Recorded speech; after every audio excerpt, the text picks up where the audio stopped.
Salah satu label yang melekat pada hipertensi atau tekanan darah tinggi adalah silent killer. Dan hipertensi ini sangat berhubungan erat dengan gaya hidup. Inilah Shalom Dok, hipertensi dan gaya hidup.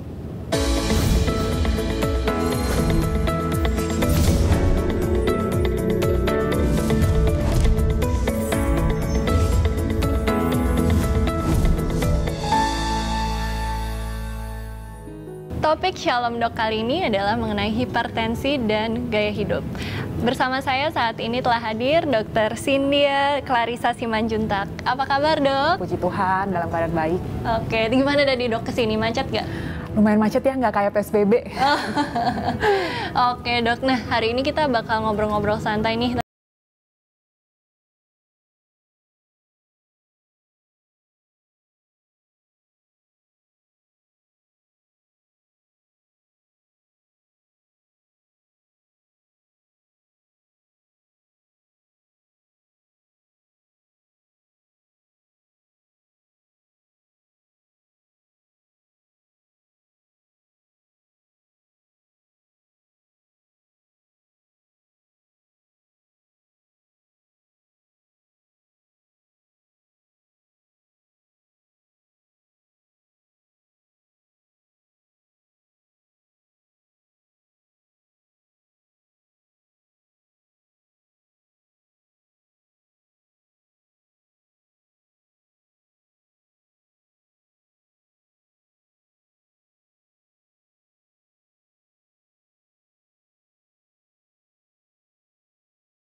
Ada juga faktor yang kita nggak bisa ubah. Nah, berarti kita harus fokusnya sama yang kita bisa ubah ya, Dok ya.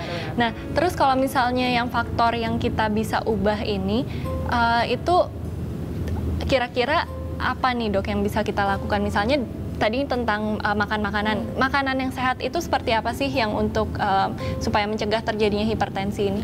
Ya, sebenarnya secara umum makanan sehat itu bukan hanya untuk hipertensi ya, Dok ya. Jadi dampaknya baik hampir ke seluruh kesehatan kita gitu. Nah, makanan yang sehat itu adalah makanan yang banyak sayur dan buah, kemudian makanan yang segar, jadi tidak di frozen food atau processed food gitu. Kemudian lebih baik lagi bahkan diolah sendiri gitu. Kemudian makanan-makanan yang tidak terlalu banyak mengandung garam.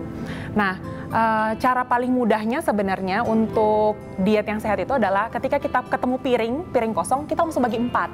Nah, 1/4-nya buat sayur-sayuran segar, 1/4-nya buat protein, 1/4-nya lagi untuk lemak, tapi lemak sehat, dan 1/4-nya lagi untuk makanan-makanan karbohidrat. Nah, gitu. Paling mudahnya sih kayak gitu, Dok. Oke, Dok. Boleh diceritain lebih detail nggak nih, Dok? Untuk lemak-lemak sehat tuh yang kayak gimana? Proteinnya itu juga apa aja? Apakah protein hewani, nabati, atau terserah? Terus buah-buahan gimana juga? Boleh, Dok? Ya, jadi sebenarnya seperti contohnya kita satu-satu ya bahas. Contohnya karbohidrat. Karbohidrat itu juga banyak jenisnya. Nah, kalau untuk pasien-pasien yang hipertensi, itu yang paling diutamakan sebenarnya karbohidratnya itu pilihlah bahkan yang tinggi serat. Contohnya, bahkan sayur-sayuran gitu ya, brokoli. Nah, itu juga ada kandungan karbohidratnya yang kaya serat. Jadi gulanya tidak terlalu tinggi kalorinya. Atau karbohidrat seperti karbohidrat kompleks kita biasa sering sebut. Itu contohnya seperti gandum. Nah, itu baik. Kalau untuk protein, sebenarnya protein hewani atau nabati seimbang. Nah, ada faktor yang tidak kalah penting adalah memproses makanan itu sendiri. Jadi ketika kita sebut itu buah-buahan, tapi buah kaleng atau buah yang diproses itu berubah. Jadi udah nggak, angka sehatnya itu udah berkurang lah bisa dibilang. Karena biasanya ditambahkan gula, ditambahkan garam. Nah, itu yang menambah jumlah kalori dalam makanan itu dan justru menurunkan faktor-faktor sehat di dalamnya gitu. Nah, kalau misalnya untuk aktivitas fisik nih, Dok, Itu kira-kira rekomendasinya gimana kalau untuk menjaga gaya hidup sehat? Gitu? Iya. Apakah harus lari 10 km tiap hari atau gimana? Nah, ya, sebenarnya semua kita direkomendasikan untuk tetap aktif secara fisik. Dalam artian, kalau kita bekerja ya, ini paling mudah nih, kalau kita di kantor ada tangga, biasakanlah naik tangga dibandingkan naik lift. Nah, itu contohnya. Tapi aktivitas fisik yang direkomendasikan itu adalah minimal 150 menit per minggu yang dibagi, dan tidak boleh 2 hari berturut-turut berhenti. Dalam artian, saya olahraga kok dok, tapi cuma tiap Sabtu dan Minggu. Nah, itu juga memang nggak direkomendasikan. Nah, kalau kita bagi rata-rata 150 menit itu, kurang lebih satu harinya 20-30 menit. Gitu. Nah, aktivitas fisik yang mana yang dipilih? Sebenarnya tiap-tiap orang itu tergantung kemampuan fisiknya masing-masing. Yang direkomendasikan sebenarnya aktivitas fisik yang sedang moderate kita bilang gitu. Contohnya jalan cepat. Jadi kalau jalan santai sambil ngobrol itu juga memang sebaiknya sih agak dipercepat gitu. Belum termasuk dalam aktivitas fisik yang dimaksud di dalamnya. Gitu sih dok. Kalau yang kayak nyapu sambil ngepel gitu gimana dok? Nah, kan biasa itu kan udah olahraga gitu. Iya. Gimana? Sering nih, apalagi ibu-ibu ya kalau di rumah benar, tuh udah punya alasan nggak olahraga karena udah bekerja. Itu yang kita bilang sebagai aktif secara fisik, tapi tidak termasuk dalam olahraga itu sendiri gitu. Jadi kalau kita katakan olahraga, perlu untuk memberikan porsi waktu khusus gitu. Satu hari 20 menit memang khusus untuk olahraga, jadi pakai sepatu, kemudian jalan serius gitu. Nah, itu di luar dari aktif secara fisik gitu. Jadi dua hal berbeda sih sebenarnya dok gitu. Oke. Nah, terus dari tadi kita udah ngomongin nih cara-caranya. Nah, kalau untuk tadi kan udah ngomongin diet ya, makanan, udah ngomongin aktivitas fisik juga. Nah, kalau merokok gimana nih dok? Nah, merokok udah pasti dilarang. Dari sisi kesehatan, merokok nggak ada baik-baiknya sama sekali gitu ya. Jadi dia mempengaruhi baik untuk meningkatkan resiko darah tinggi, meningkatkan resiko stroke, meningkatkan resiko serangan jantung, resiko kanker paru gitu. Jadi hampir semua penyakit itu meningkat resikonya karena merokok ini tadi. Itu dari sisi kesehatan. Belum kalau dari hitung-hitungan ekonomi kan dok? Iya benar ya. Kalau misalnya mungkin kita hitung kali ya dok ya. Satu bungkus 17.000 ya anggap ya. Berapa? 20.000. Iya, itu kayak harga paling bawah ya dok. Iya, 20.000 deh ya. Kali 30, 600.000 kali 12 bulan ya. Wah, bisa sampai 10 jutaan ya. Iya. Kalau ditabung-tabung, waduh, bisa buat beli yang lain ya dok ya. Itu baru satu bungkus ya. Benar. Padahal, dan banyak juga yang 2-3 bungkus sehari. Sebenarnya ada nggak sih dok kayak batas aman merokok? Tidak ada. Tidak ada sama sekali batas aman merokok. Jadi memang tidak direkomendasikan. Nah, jadi pemirsa yang kalau misalnya merokok ya berusaha untuk berhenti ya. Ada tipsnya nggak dok kalau untuk berhenti merokok? Sebenarnya untuk gaya hidup sehat semuanya mirip. Mulai dari niat dulu, ditekadkan, dibulatkan gitu. Nah itu pasti bisa. Jalannya banyak ya gitu. Apakah mulai mengurangi perlahan bisa. Tapi ya contohnya saya lihat beberapa pasien yang datang misalnya dengan serangan jantung, kemudian dia merokok sebelumnya, dia bisa berhenti merokok saat itu juga gitu. Nah tapi jadi jangan sampai kita datang dengan serangan jantung dulu baru kita bisa berhenti merokok. Iya betul.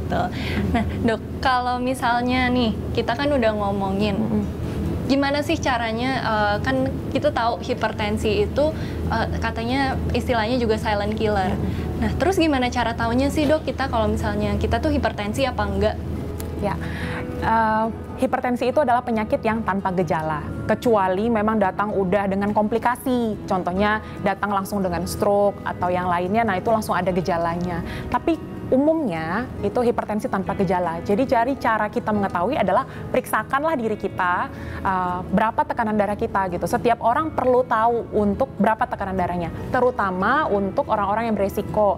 Contohnya punya riwayat di keluarganya yang ada darah tinggi, orang-orang yang berat badannya berlebih, kemudian orang yang berusia lanjut, terutama di atas usia 50 tahun itu direkomendasikan kita untuk memeriksakan tekanan darah gitu. Batasnya berapa nih dok? Ya, sebenarnya dikatakan tekanan darah yang optimal itu adalah 90 sampai 120 untuk atasnya. Bawahnya sih 70 sampai 80. Nah, lebih daripada itu dikatakan meningkat. Ada beberapa panduan sih, ada beberapa panduan luar negeri yang menggunakan batas 130 sebagai hipertensi. Tapi INASH yang ada Society Hipertensi di Indonesia itu masih menggunakan angka 140 gitu. Tapi sebenarnya untuk kita, kalau kita mendapatkan tekanan darah kita udah 130-an, nah itu sebenarnya sudah warning sign, udah tanda untuk mulai kita menjaga kesehatan. Lampu kuning nih. Udah lampu kuning. Nah, Dok, kalau misalnya stres nih, itu berpengaruh nggak sih, Dok, sama darah tinggi? Soalnya banyak juga nih anggapan pasti ya dari pemirsa juga dan keluarga yang menganggap kalau wah iya nih saya darah tinggi soalnya stres, soalnya pusing gitu. Ya, memang ketika kita stres, apalagi stres akut dalam artian ada kejadian besar yang terjadi baru-baru, nah itu meningkatkan hormon-hormon dalam tubuh kita. Salah satunya beberapa contohnya adrenalin, kortisol. Nah itu dia langsung meningkatkan tekanan darah, meningkatkan kecepatan nadi. Nah itu memang meningkatkan resiko darah tinggi. Namun beberapa studi itu belum konsisten menunjukkan bahwa stres psikologis jangka panjang meningkatkan resiko darah tinggi. Nah tapi yang menarik justru pada pasien-pasien yang didapatkan hipertensi, lebih dari 50% ditemukan bersamaan ada ansietas atau kecemasan dan stres gitu. Jadi kadang-kadang orang begitu tahu dia hipertensi, dia jadi stres. Jadi udah langsung, masa sih saya hipertensi gitu. Kemudian langsung nggak mau periksa ke dokter. Nah, stresnya ini yang jadi nggak mau periksa ke dokter, makannya jadi kacau, kemudian tidak berolahraga. Nah, itu yang meningkatkan lagi tekanan darahnya sulit terkendali. Jadi itu seperti lingkaran ya antara stres dan hipertensi. Iya. Oke, Dok. Kalau gitu, Dok, kalau misalnya kita udah tahu nih kita hipertensi atau juga pemirsa ya yang tahu kalau misalnya ternyata hipertensi atau memiliki keluarga yang mengalami hipertensi, itu berarti harus apa nih, Dok, selanjutnya? Ya, pertama-tama ketika kita tahu hipertensi adalah menerima.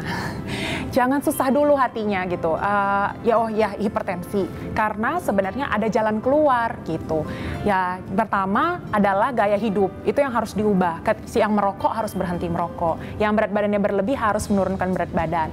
Yang makannya masih sering nggak sehat nih, nah itu juga harus diubah gitu. Yang nggak pernah olahraga harus olahraga.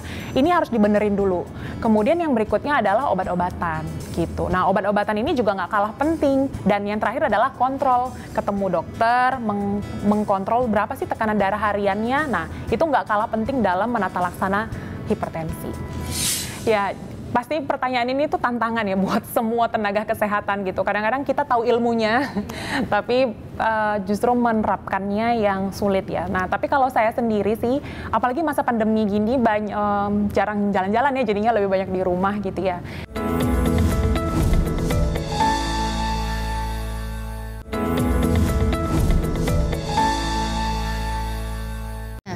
Terus, Dok, banyak juga nih anggapan dari masyarakat ya, Dok. Apalagi kayak pasien-pasien, waduh nggak mau nih minum obat karena kalau misalnya udah sekali minum nanti jadi minum terus seumur hidup, jadi kecanduan. Bagaimana nih, Dok, tanggapannya? Ya, ini yang memang kita perlu sama-sama memahaminya bahwa target pengendalian hipertensi itu bukan sembuh tapi terkendali gitu. Jadi targetnya itu tiap-tiap orang berbeda, tiap tergantung penyakitnya. Ada yang di bawah 140, ada yang di bawah 130. Nah itu nanti ketemu dokternya masing-masing. Nah tapi memang tekanan darah yang target itu harus dicapai gitu. Dicapainya dengan gaya hidup dan dengan obat-obatan. Apakah obat-obatan yang akan merusak ginjal? Nah itu yang paling sering kan, dok nanti saya minum air banyak dok, nanti ginjal saya rusak gitu ya. Nah sebenarnya yang lebih merusak ginjal itu adalah darah tingginya gitu. Jadi tekanan darah yang naik turun atau bahkan yang tinggi-tinggi terus itu yang merusak ginjal. Pada umumnya obat-obat tekanan darah tinggi itu aman untuk ginjal.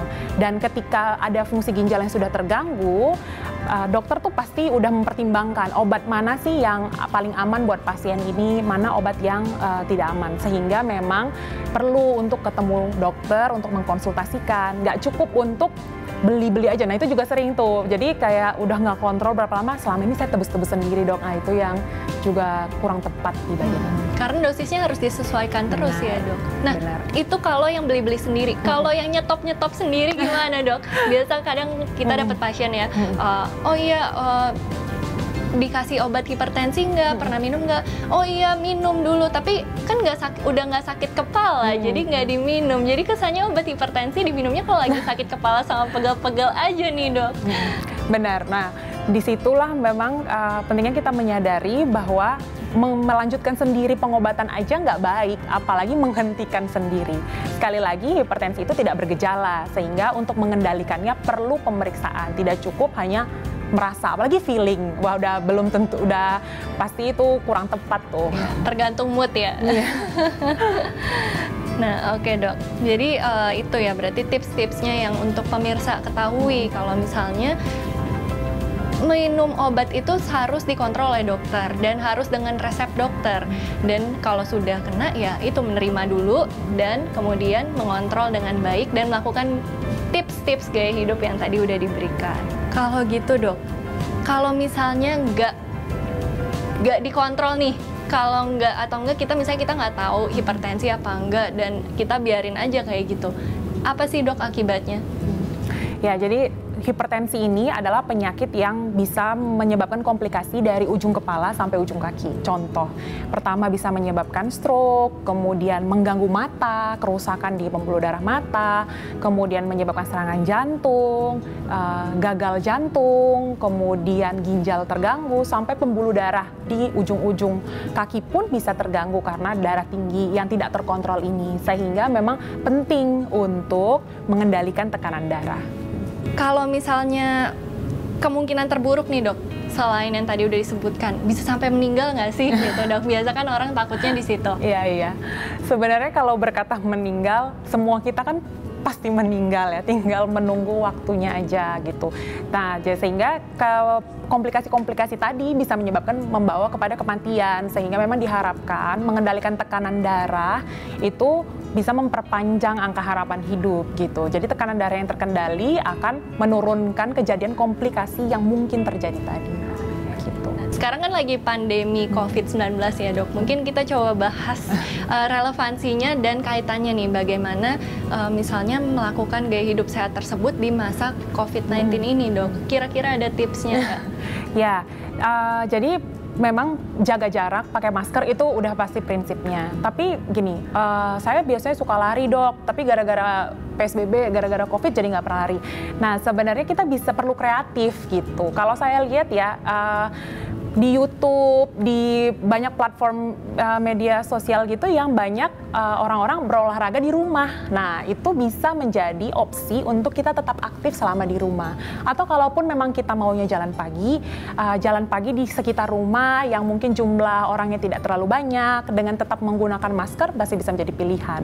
Sebenarnya kalau kita hanya jalan pagi atau lari tidak terlalu melelahkan, itu pakai masker masih cukup aman kok. Saya udah pernah mencoba soalnya. Jadi nggak jadi kayak nanti saturasinya turun, nggak juga. Oke dok. Terus dok, kalau misalnya dalam konteks untuk pemeriksaan tekanan darah, kan kita juga sempat dengar ada yang namanya home blood pressure monitoring ya, atau pemeriksaan tekanan darah di rumah. Nah itu bagaimana dok? Ya, jadi memang peningkatan tekanan darah itu banyak faktornya. Kadang-kadang nih ada beberapa orang yang karena ketemu dokternya udah deg-degan, tekanan darahnya naik. Nah, home monitor blood pressure ini memang lebih disarankan. Jadi orang tersebut memiliki alat tekanan darah dan diajarkan cara mengukur tekanan darah yang benar gitu di rumah di beberapa waktu. Nah, itu lebih akurat dalam mendiagnosis dan mengendalikan tekanan darah gitu. Jadi kalau ketemu dokter kan banyak faktornya ya. Mungkin baru habis jalan capek, nah itu tekanan darah juga bisa naik. Nah, jadi memang direkomendasikan untuk kita yang mungkin mampu untuk menyediakan alat pemeriksaan tekanan darah di rumah, lakukanlah. Nah, bagusnya itu dibikin buku log, jadi dibuat di beberapa saat gitu. Nah, kemudian misalnya pagi, siang, sama malam sebelum tidur, kemudian dalam keadaan tenang, istirahat, tidak beraktivitas fisik 30 menit sebelumnya, kemudian duduk di atas meja, nah kemudian diukur deh, kemudian dicatat. Nah, dari hasil pencatatannya itu bisa dikasih tahu nih ke dokternya, dok, range tekanan darah saya nih segini gitu. Nanti dokternya bisa lihat, sepertinya yang masih ada yang tinggi, masih ada yang rendah gitu. Itu justru sebenarnya lebih baik dibandingkan pemeriksaan sewaktu ketika ketemu dokter. Ada spesifikasinya nggak dok? Harus tekanan yang kanan atau lengan yang kiri? Ya, Sebenarnya di awal untuk menegakkan diagnosis hipertensi memang perlu diperiksa untuk kanan dan kiri. Tapi sebagai acuan adalah yang paling tinggi yang diambil. Kalau didapatkan perbedaan terlalu jauh keduanya, memang harus dicurigai penyakit pembuluh darah lainnya gitu. Nah, jadi namun untuk monitoring ketika misalnya kita udah hipertensi, terus pada saat awal nggak didapatkan perbedaan bermakna kok gitu. Nah, yang selanjutnya mana aja boleh. Oke, nah dok, sebagai dokter dan anak Tuhan, dok, mungkin boleh di-share dok kepada pemirsa bagaimana cara seorang dokter Cynthia untuk menciptakan keseimbangan di dalam hidup dok, dari segi tubuh, jiwa, dan roh. Ya, pasti pertanyaan ini tuh tantangan ya buat semua tenaga kesehatan gitu. Kadang-kadang kita tahu ilmunya, tapi justru menerapkannya yang sulit ya. Nah, tapi kalau saya sendiri sih, apalagi masa pandemi gini jarang jalan-jalan ya, jadinya lebih banyak di rumah gitu ya. Biasanya memang saya targetkan gitu. Jadi 1 minggu harus ada olahraga. Nah, kebetulan sebenarnya olahraga ini tergantung kita sukanya apa ya. Kebetulan saya itu sukanya lari atau yang aerobik. Nah, biasanya sih saya cari tempat yang agak sepi gitu pagi-pagi. Nah, atau misalnya saya ikut yang dari YouTube gitu ya. Di rumah aja itu juga bisa. Nah, kemudian yang nggak kalah penting adalah memiliki waktu teduh bersama Tuhan. Itu kayaknya kunci untuk menjalani hari itu gitu. Apalagi di masa-masa pandemi begini, kita nggak lepas dari kecemasan, ketakutan gitu ya. Apalagi ini rasanya tidak pasti hari-hari ini gitu. Nah, saya menemukan justru di masa-masa tenang, saya biasanya matikan HP, kemudian nyanyi-nyanyi gitu, kemudian doa. Nah, disitulah saya mendapatkan ketenangan, kekuatan, penghiburan untuk menjalani hari-hari ini yang sulit ya gitu. Ini masa sulit lah buat kita semua gitu dok. Ada saran nggak dok atau usul buat gereja atau komunitas berkaitan dengan topik yang kita omongin hari ini tentang hipertensi dan juga gaya hidup? Kalau sebelum masa pandemi saya melihat sebenarnya banyak dan beberapa gereja udah biasa ya membuka seperti pemeriksaan kesehatan gitu sudah pulang gereja. Nah, tapi kan menjadi tantangan ketika kita ibadah online sekarang lebih banyak ya. Nah, sebenarnya yang bisa dilakukan adalah seperti bentuk video edukasi, mengingatkan jemaat gitu ya. Itu juga penting gitu karena memang memelihara tubuh kan juga sebenarnya memelihara bait Allah yang sudah Tuhan percayakan buat kita. Gitu. Iya, betul dok. Jadi kalau misalnya kegiatan rohaninya baik, rajin saat teduh, tapi jasmaninya buruk, itu juga sama aja tidak menghargai pemberian Tuhan ya dok ya. Oke, terakhir dok, pesan apa sih dok yang bisa dokter berikan untuk pemirsa live channel yang mungkin saat ini ada yang hipertensi atau yang keluarganya mengalami hipertensi? Memang menerima keadaan atau sebagai penyandang hipertensi itu bukan hal yang mudah ya gitu, atau penyakit apapun gitu yang Tuhan izinkan terjadi dalam hidup kita itu bukan hal yang mudah. Ada begitu banyak adjustment, penyesuaian yang perlu kita perbaiki gitu, gaya hidup kita yang kita perlu perbaiki. Namun yang pertama kalau saya sarankan adalah coba ubah cara berpikir, cara kita melihat suatu keadaan yang ada dalam hidup kita gitu. Kalau memang Tuhan izinkan hipertensi terjadi dalam hidup kita atau penyakit lain dalam hidup kita, Tuhan pasti juga kasih jalan keluar, obat-obatan, kemudian kecukupan untuk memenuhi kebutuhan, keluarga yang suportif gitu. Nah, itu menjadi suatu bentuk yang sebenarnya fasilitas yang sudah Tuhan sediakan untuk kita menjaga hidup kita dan mengendalikan penyakit yang ada di dalam tubuh kita sehingga menurunkan kejadian komplikasi. Sehingga yang perlu dilihat adalah bukan penyakitnya, tapi bagaimana Allah tetap memelihara walaupun ada penyakit kronik di dalam tubuh kita. Dok, pernah nggak sih dok dapat pasien atau ada nggak pengalaman yang menarik nih dengan pasien yang hipertensi? Bisa diceritakan dok? Ya, jadi pasien itu umumnya datang itu nggak tahu. Jadi lebih kayak dengar kata saudara, kata keluarga. Nggak salah ketika informasinya benar. Nah, jadi sering tuh mereka berpikir, soalnya kata saudara saya dok, kalau minum obat kebanyakan nanti ginjalnya rusak. Nah, justru datang ke kita, itu ketika diperiksa fungsi ginjalnya ternyata udah terganggu. Nah, justru ketika kita beritahu yang merusak itu justru tekanan darah tingginya, bukan obat obat-obatannya. Nah, di situ pasien mulai, oh ternyata gitu ya dok. Nah, jadi baru sesudah kita jelaskan baik-baik. Umumnya banyak dari masyarakat itu yang belum benar-benar tahu, masih mencari-cari tahu sendiri, tapi udah menyimpulkan nih. Nah, ketika udah ditanya nih, udah ibu mau nanya apa, kemudian dia tanya semuanya tentang hipertensi, kita jelaskan, dia paham, baru tuh dia mulai minum obat kontrol teratur. Nah, ketika kontrol berikutnya tekanan darahnya sudah terkontrol. Nah, di situ biasanya sih pasien lebih puas juga gitu pas datang, tekanan darah saya udah bagus dok gitu. Tapi ada juga beberapa cerita lain, sebelumnya nih udah darah tinggi gitu. Obat udah disediakan nih sama Jaminan Kesehatan Nasional contohnya, tapi nggak diminum teratur gitu. Begitu datang dengan komplikasi, nih contohnya misalnya ada yang datang dengan serangan jantung, nah di situ langsung, ya deh dok saya nggak mau lagi, saya mulai dari sekarang mau kontrol teratur gitu. Nah itu yang perlu, jangan sampai kita menjadi bagian orang yang begitu gitu ya kan. Kalau bisa kan jangan sampai ada komplikasi baru kita datang gitu. Waduh, baik, terima kasih banyak Dokter Cynthia. Nah pemirsa, seperti yang kita barusan perbincangan yang kita dengar, bahwa hipertensi dan gaya hidup sangat berhubungan erat. Jadi mulai dari gaya hidup yang merokok, kemudian untuk aktivitas fisik, dan juga diet itu juga sangat berperan penting. Dan itu bisa kita ubah nih, walaupun perihal genetik mungkin tidak bisa ubah, tapi banyak sekali hal yang bisa kita lakukan seperti yang tadi Dokter Cynthia jelaskan, termasuk tips-tipsnya nih pada saat pandemi. Demikianlah perbincangan hari ini mengenai hipertensi dan gaya hidup bersama Dokter Cynthia. Terima kasih banyak dok, Tuhan memberkati. Sama-sama dok, Tuhan memberkati.